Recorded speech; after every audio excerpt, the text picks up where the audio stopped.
Hello and welcome to Trade Talks Unlocking the Experience. I'm your host, Kayla McGowan, and today we're chatting with Tom King, the founder of Sanabrite and owner of MasterBlend Chemical.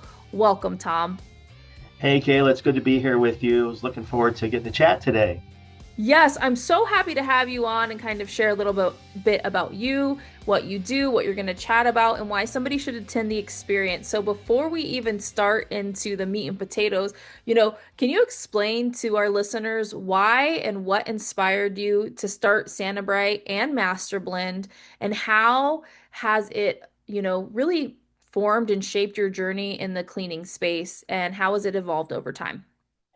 Well, great. I'll give you hopefully try to keep it a minute and a half here. I paid my way through college working for Service Master cleaning carpets about 40 hours a week, Monday through Thursday, 10-hour commercial. For those who think I'm not a carpet cleaner, I've been a carpet cleaner since 1986, people. I have been on the truck and worked with my best friend in college. And we did what now is the rage, low moisture. We used 175s with a flow through tank and a wool bonnet and old cast extractors, and we had like three chemicals.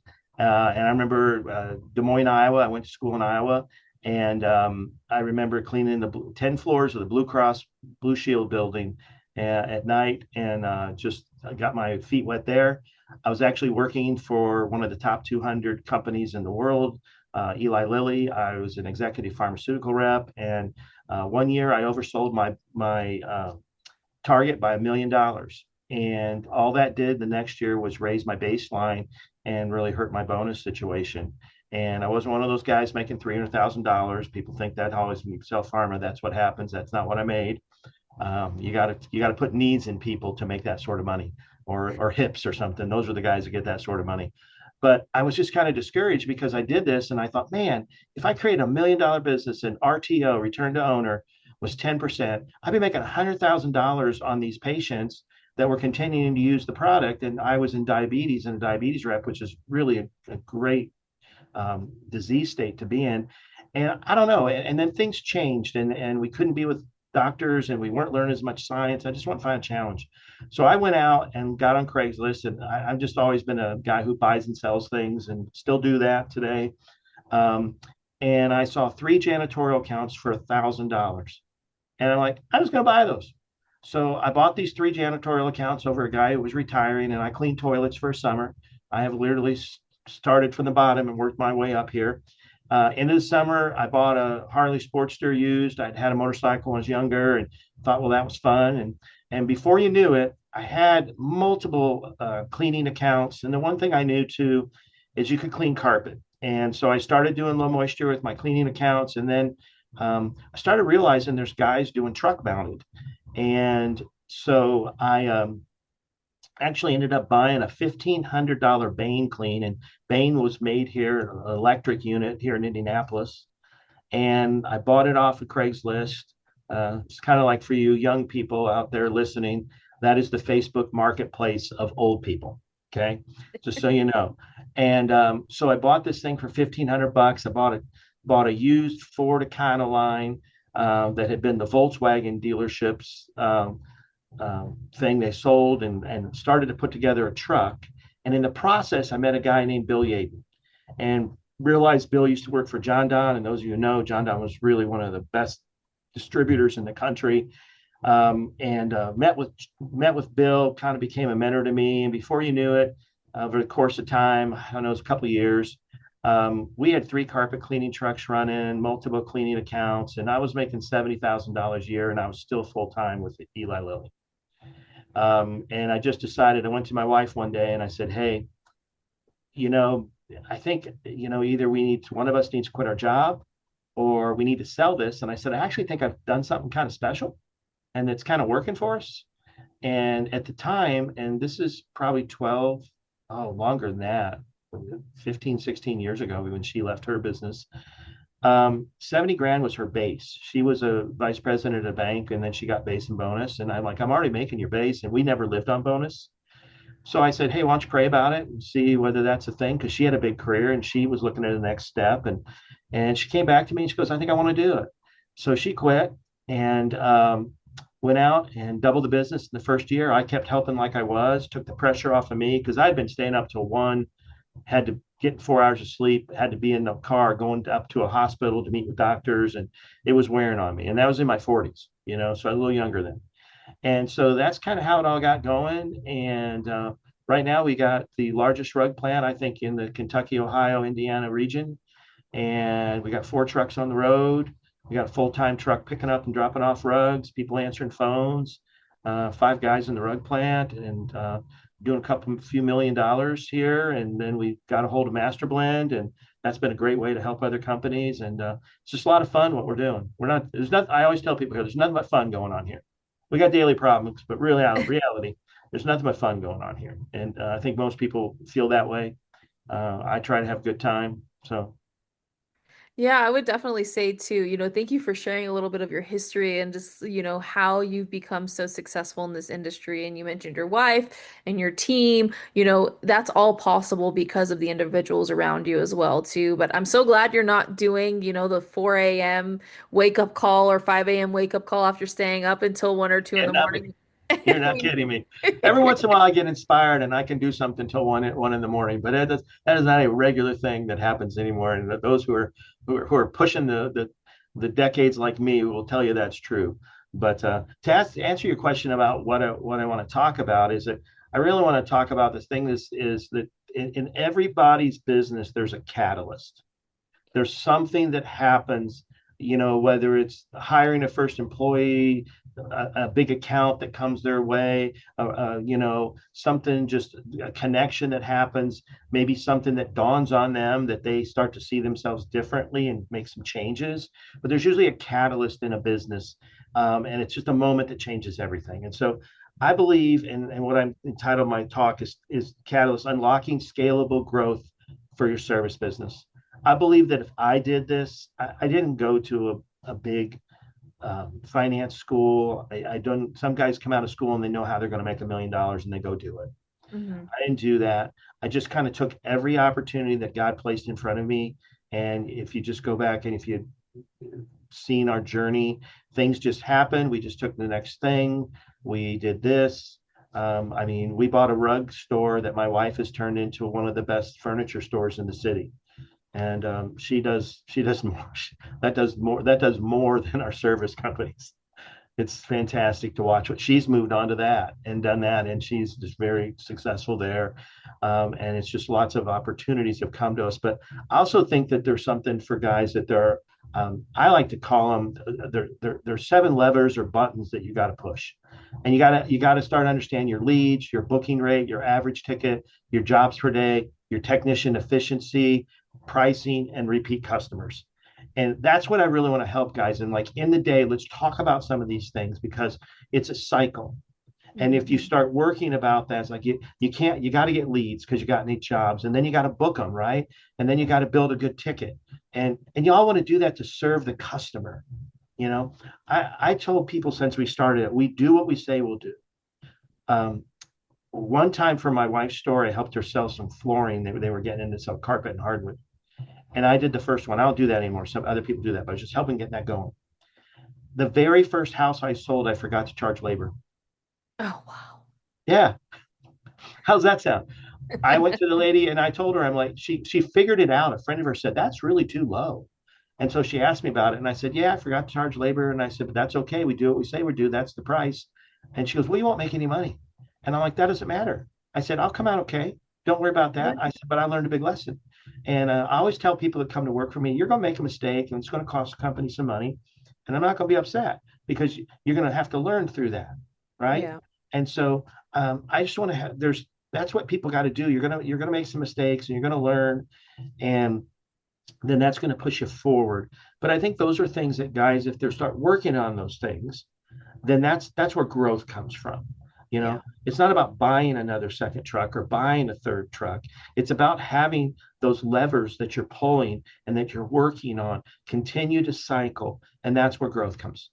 And also that's where the fun comes.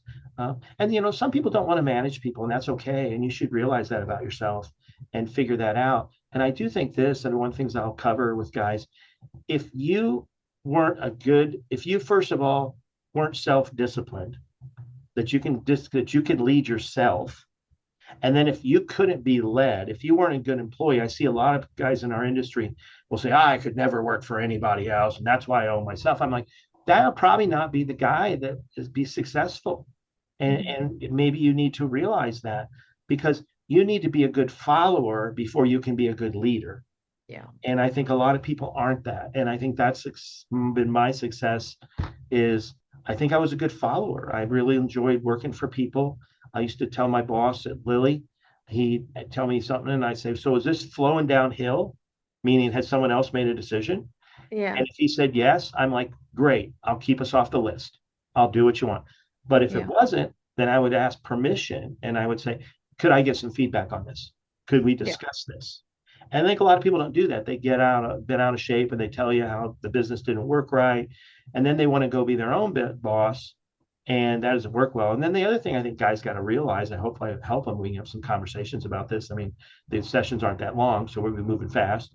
But is as you're working through some of these things, you need to start asking yourself, how do I need to grow? Yeah. And that realizing that no one is ever going to care about your company as much as you. I'm coaching a young guy right now, and he's super frustrated with employees. And I'm like, dude, you're a 10. Your employees are probably only an 8 to you at best, maybe a 7. But for their performance, that's a 10 Hmm. because you'll go longer, you'll work harder, you'll be more focused than anybody will ever be. So what you got to do is motivate people and then be happy for them and that they're operating at their best. And don't get me wrong, there's standards and we have them. You know, you got to make a certain amount of sales, you got to do certain things, you got to have efficiency. But if you think everybody's going to work like the owner, you're smoking crack. I mean, Yeah. that is never going to happen. No one's going to care like you care. And what you want to do is have people have ownership.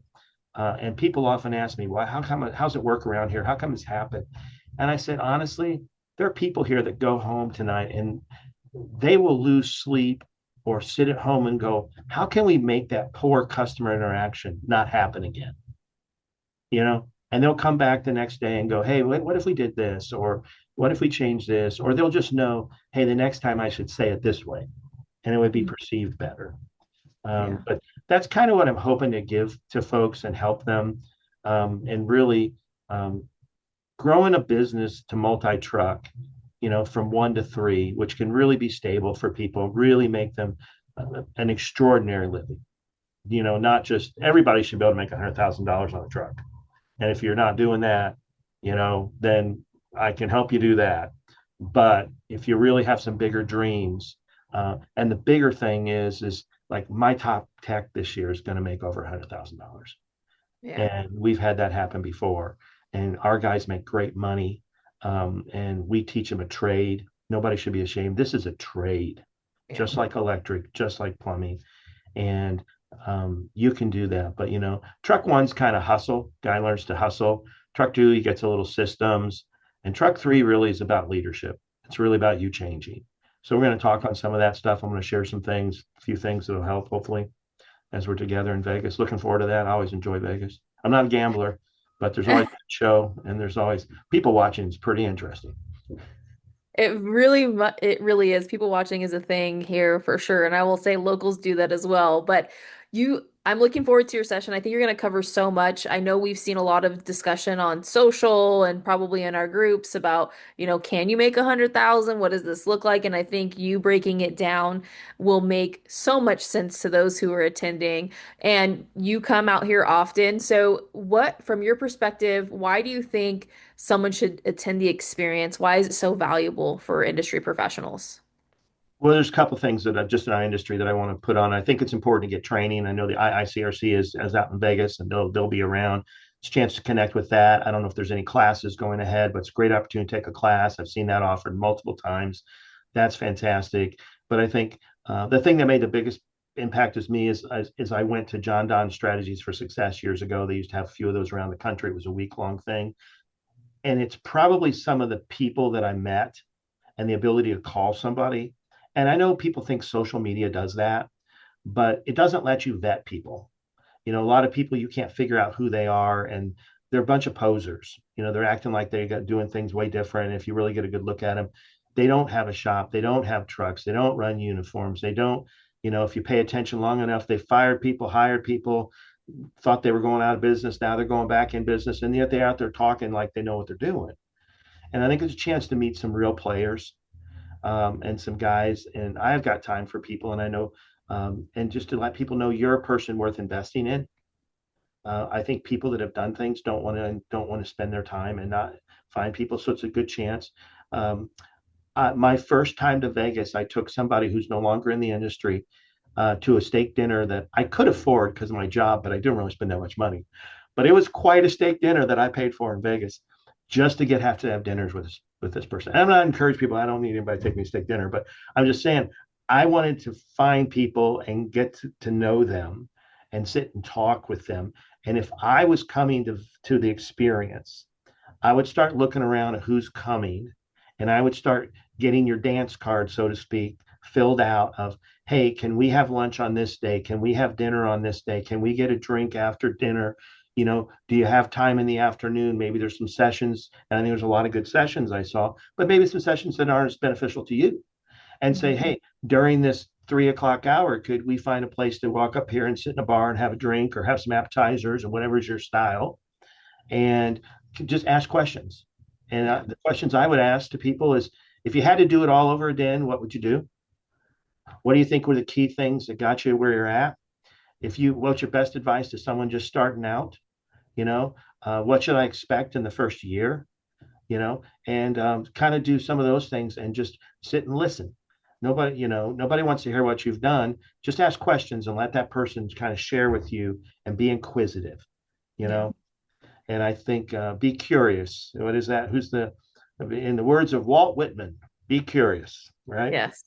Yeah, and I would definitely say those are great questions to ask too. And to your point, start scheduling things now because by the time you get there, people are already going to be tied down if you wait too long. And this is an opportunity to really get to meet and chat, pick people's brains, build your network, and don't wait until you get there because like, Tom just mentioned, you better start doing it now or else somebody is going to slide in and you're not going to have the time to meet with who you'd like to meet. And make a couple good dinner reservations so you have a place to go. That's hard to do if you've never been to Vegas before to one of these and you're new. And it's a good way to connect with people. 100%. Before we sign off, what is one fun fact about you that many may not know? Um, well, I'm married to the love of my life, and we've got 44 years going. But I used to be a magician when Wow. I was Okay. so that's I'm not Nate Bargatze's dad, but I used to do some daycares. How fun. I would have never guessed that, but that is such a great fun Now, fact to share. And and the coming to other thing is Vegas, perfect. my first job in Chicago was in a print shop, and the person there and then this will be, we can close with this. The person there that put the negatives on so they would print the plates and they could print, that person's job was called the stripper. So when you go to a party and you say you have to tell two truths and a lie, I say I was a stripper in Chicago and I was a magician. And then I lie about something. I drove NASCAR or something like that. And no one ever gets it. That's hilarious. So, Well, thank so you so much, if you have me Tom. at a party and we play that game, I can't now. I guess I put that You out got there to again. change it up now. Now you I have got to to change it change up it because you up. just I got shared to it with change it up. everybody. So, Well, Tom, it was an absolute pleasure. Thank you for coming on to Trade Talks. It was great to get to know you and hear what your session is all about. whoops, my And for lights went those out of you, here. It's because I've been sitting still for 30 minutes. We don't try not to waste any resources here, folks. yeah, yeah. As we grew, as we grew, people used to leave the lights on. And there was one weekend I went around and had to turn all these lights on. And the next Monday, I called my electrician. I said, "You come in here and put these automatic things in here because I'm tired of turning off Turn on lights." and off lights. Oh my We got gosh. them everywhere now. So, and I know if you're not working, if you're sitting around for 30 minutes, the lights They'll go off. stop. Yeah, it's kind of you kind of ask a question. No more. You can't nap more than 20 minutes in your office. Right. Now you can't nap more than 20 minutes in your office. Well, Tom, thank you so much. It was an absolute pleasure. I can't wait to see you speak in the fall at the experience. And for all of you watching, thank you for tuning into this episode of Trade Talks Unlocking the Experience. Take care.